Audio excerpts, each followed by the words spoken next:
कधीच नाही चुकणार तुमचे फेवरेट टीव्ही शोज झी5 सोबत, तेही एकदम फ्री। वा वा वा वा, बटाट्याची भाजी आमची लय लाडकी भाजी आहे बरं का इसुनबाई। पण मिरच्या काढल्यात ना, मागच्या वेळेसारखं नको व्हायला। म्हणजे तुम्हाला त्रास नको बुवा।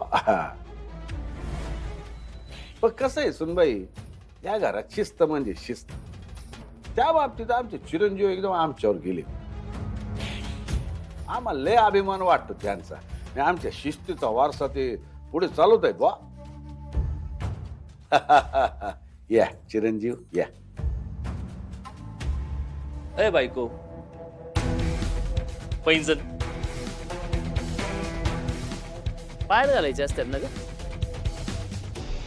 कपाटात काय करतात होय? आणि कुणाला विचारून काढलेस पायातून? ते पायाला टोचत होते म्हणून काढले। टोचत होते मग सहन करायला शिकायचं ना। निंबाळकरांची सुनी ही अशी बोडक्या पायाने घरात फिरणार चांगलं दिसतं का? आज पैंजण काढलेस, उद्या मंगळसूत्र टोचतंय म्हणून ते काढून बाहेर फिरशील। शत्रू, काय अभद्र बोलतोयस, कळतंय का? बरोबर बोलतात की चिरंजीव। दागिन्याशिवायच्या बाईला बाई कसं मानायचं? हा सुनबाई, या माहेरच्या सवयी सोडा, सासरच्या सवयी जोडा। आणि जरास दुखलं खुपलं सण करत जा। नाही तर काय, दागिन्यामुळे झालेली जखम आहे ना, अभिमानाने मिरवायची असते।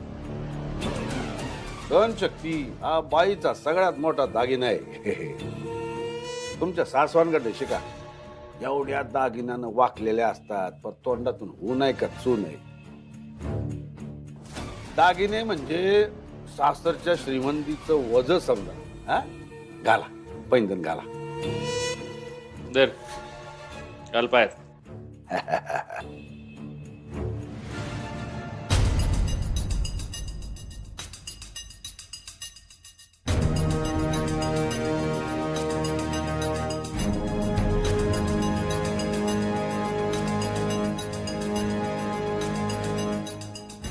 ही माझी पोळी आणि हा माझा भात।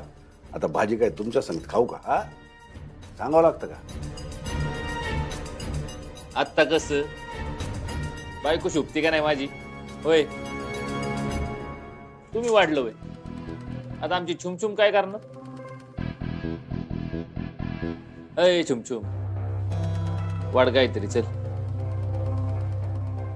वाडा वाडा वाडा। झी5 ॲप डाउनलोड करा आणि पहा सर्व एपिसोड्स एकदम फ्री।